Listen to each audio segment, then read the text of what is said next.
hablarte un poco sobre eso. La Biblia dice que nadie aquí en el mundo merecía el sacrificio que hizo Jesús. O sea, nadie era digno de que Jesús muriera por nosotros. Todos se desviaron a una, se hicieron inútiles, son viles, son malos delante del Señor. Y quizá muchas personas allá afuera no se consideran una mala persona. Dicen, bueno, yo no soy tan mala persona, o si me comparo con un asesino, un criminal, yo no soy malo. Pero según la justicia del Señor dice que desde que Adán pecó, Adán y Eva pecaron, el pecado, la maldad está impregnada en nuestro corazón, en nuestra genética. Eso viene ya desde que uno nace. Entonces la tendencia al mal está. Y entonces la Biblia dice que el pensamiento que teníamos nosotros en el mundo, que aún tenemos que luchar contra los pensamientos negativos porque siguen viniendo, pero ahora tenemos la paz del Señor que nos da para poder enfrentar, el poder del Espíritu Santo para enfrentar esos pensamientos negativos. Y dice el Señor que en aquel tiempo la persona, dice, el que cometía un asesinato, mataba a otra persona, era digno de muerte.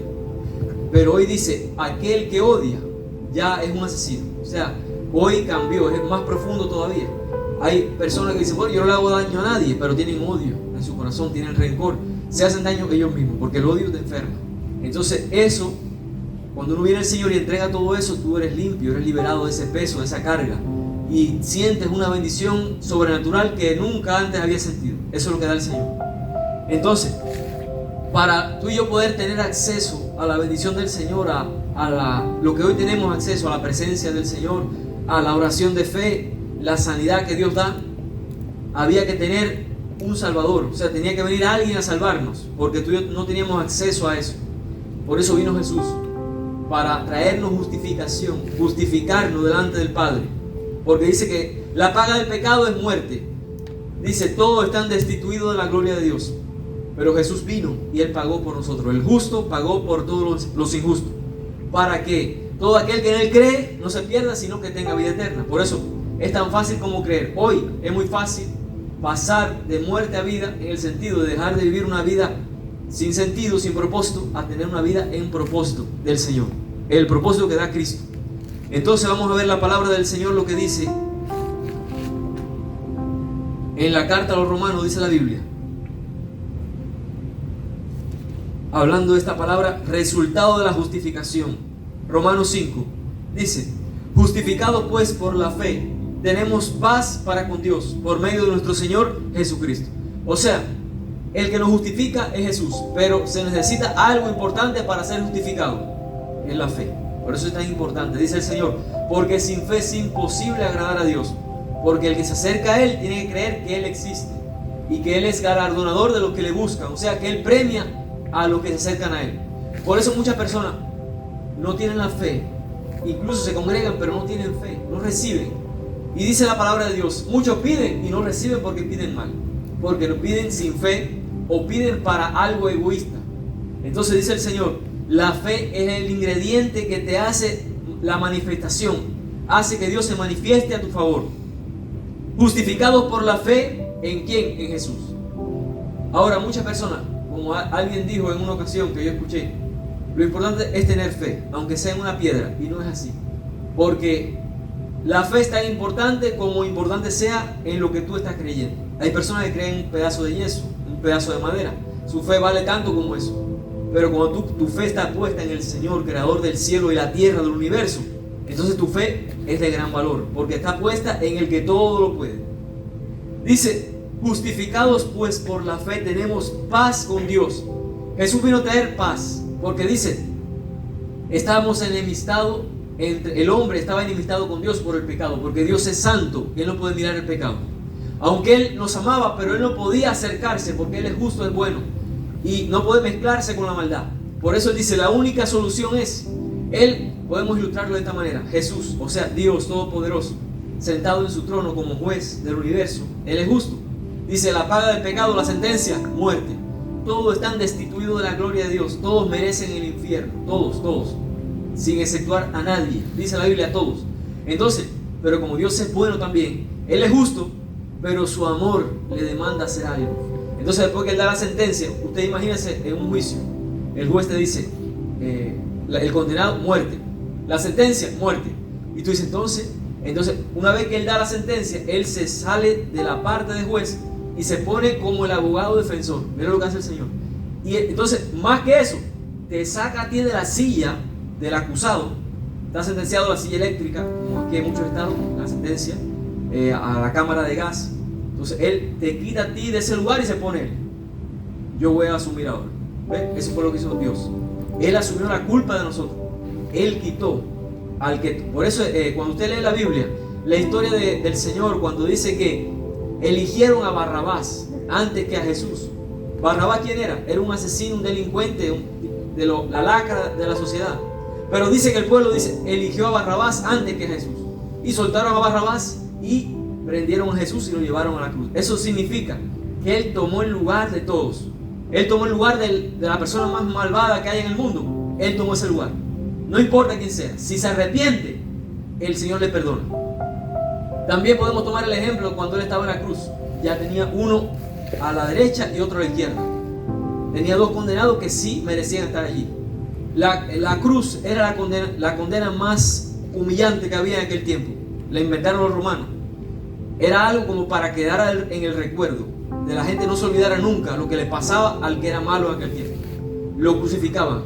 Y la persona tenía que morir lentamente varios días. Y moría de asfixia. Porque aunque sangraba mucho, pero no moría por eso, sino de asfixia porque no podía respirar en esa posición. Hoy en día los médicos estudian que en aquel tiempo, ¿no?, ese tipo de muerte era tan horrible porque moría lentamente, no podía respirar bien, tenía que apoyarse en los clavos de los pies para poder tomar aire, hasta que llegaba el momento que ellos iban y le rompían la pierna y la persona por eso moría asfixiada, porque no podía alzarse a tomar aire. Por eso cuando fueron a romper las piernas del Señor, no lo hicieron, porque Él dice, ya Él está muerto. Y entonces dice, metan la lanza, y clavaron la lanza en su costado y salió sangre y agua, demostrando que Él estaba muerto. Entonces hoy en día también los médicos dicen que eso fue porque hubo una ruptura del corazón. Entonces se coaguló y salió sangre y agua, demostrando que Él estaba muerto. Y cumplióse una profecía que decía, ningún hueso de Él será tocado. O sea, al Señor le descoyuntaron como sacan el hueso del lugar, pero no lo partieron, no le quebraron ni un hueso. Ni un solo hueso fue tocado. Y la profecía se cumplió. Y tal forma que el centurión dijo, en verdad este hombre era hijo de Dios. En verdad Él no era un hombre común. Pilato se daba cuenta, Él no es como los otros, Él es diferente. Y Él buscó la forma de salvarlo, pero incluso dice, mira, buscó la lacra peor que había en ese tiempo, Barrabás. Pero incluso el pueblo prefirió a Barrabás antes que a Jesús. Por eso mucha gente elige su camino y después culpa a Dios. Y dice, no, Barrabás y la sangre de Él sea sobre nosotros y nuestros hijos. Así declararon aquellos judíos en aquel tiempo. Y de hecho se cumplió. Porque usted sabe, el pueblo judío cuánto ha sufrido hasta el día de hoy. Solamente en la Segunda Guerra Mundial murieron más de 6 millones de judíos. O sea, se cumplió de todo eso. Pero justo unos pocos años después que muere Jesús en la cruz, viene el emperador romano y toma Jerusalén y destruye. Y se cumple la profecía que dice, y no quedará piedra sobre piedra. O sea, lo que Jesús había dicho se cumplió. Fue destruida Jerusalén, quemado el templo, y los judíos fueron dispersos. Y muchos fueron tomados prisioneros. Hasta que vuelve a ser nación. En el 1947 vuelve Israel a ser nación. Hermano, para que usted vea cómo el Señor, lo que Él dice, se cumple al pie de la letra. Santo es el Señor.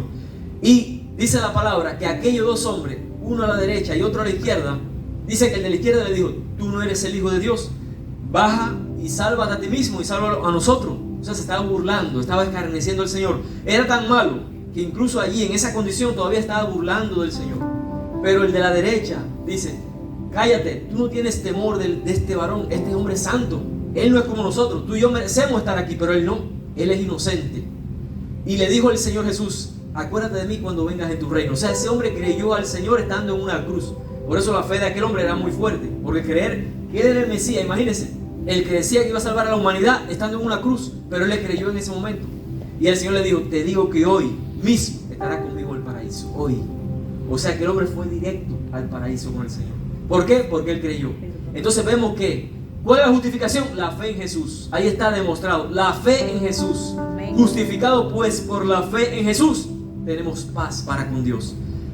Antes no había paz en nuestro corazón, porque no había justificación.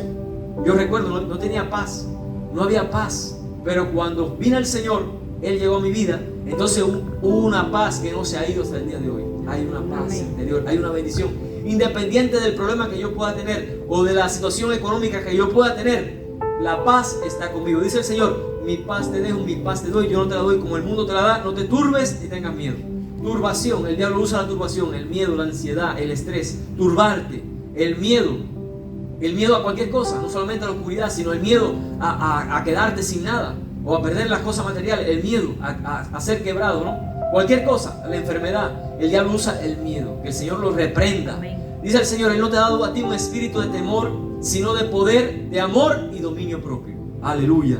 Dice el Señor, justificado por la fe, tenemos paz para con Dios por medio de nuestro Señor Jesucristo. Siempre vamos al camino correcto. Él dice Jesucristo, no hay otro camino. Él dijo, yo soy el camino, Jesús. Dice la palabra de Dios, por quien también tenemos entrada por la fe. Vuelve a decir la fe. Si usted se da cuenta, hermano, cuando usted lee la Biblia va a repetir lo importante, lo va a reiterar una y otra vez. Las cosas importantes te las va a repetir una y otra vez. La fe es sumamente importante, la fe. Porque sin fe es imposible, dice, agradar a Dios. Si usted lee el libro sin fe, la palabra de Dios sin fe, no sirve, de nada le va a aprovechar. Dice, pero no les aprovechó la palabra, ¿por qué? Porque no la oyeron acompañada de fe. O sea, hay mucha gente que oye la Biblia, pero no le cree. No la tienen acompañada de fe. Pero cuando usted escucha, como está escuchando ahora, la fe suya se alimenta. Dice, la fe viene por el oír. ¿El oír qué? La palabra de Dios. Su fe va a ser alimentada, va a ser fortalecida. Dice el Señor, por quien también tenemos entrada por la fe a esta gracia en la cual estamos firmes y nos gloriamos en la esperanza de la gloria de Dios. Qué lindo es el Señor, hermano. Mira cuántas bendiciones tenemos nosotros aquí. Solamente ahí lo que declara. Tenemos entrada por la fe primero a esta gracia. ¿Qué significa gracia? Favor inmerecido. Es un don inmerecido, algo que tú no mereces, ni yo tampoco. Pero Él nos lo regaló. ¿Nos regaló qué? La paz interior. Nos regaló la vida eterna. Nos regaló la bendición aquí, la sanidad. Nos ha regalado su palabra poderosa, la dirección del Espíritu Santo. Nos ha regalado el camino a la salvación eterna. Nos ha regalado todo, la vida, todo lo que tenemos. Amén. Dice, por gracia, en la cual estamos firmes. Estoy firme en esta gracia. Nadie me va a sacar de esta firmeza en lo que yo he creído. ¿Sabe? En el comienzo de tu caminar vas a tener muchos obstáculos. El diablo te va a atacar para que tú retrocedas.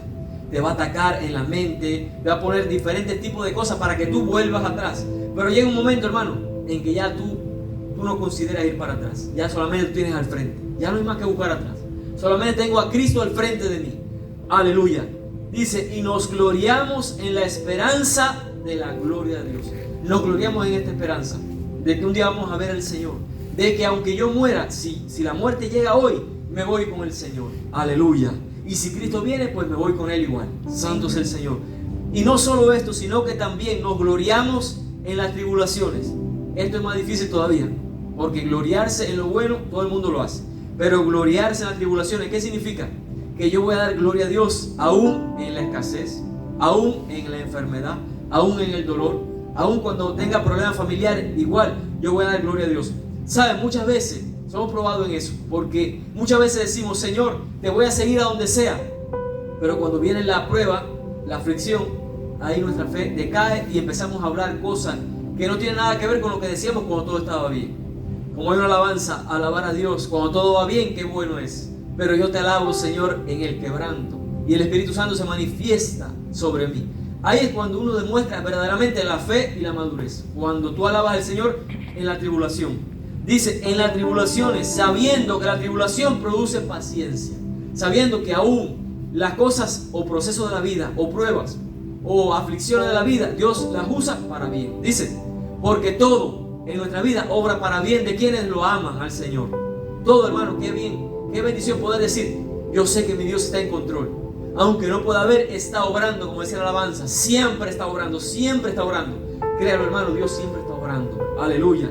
Dice, y la paciencia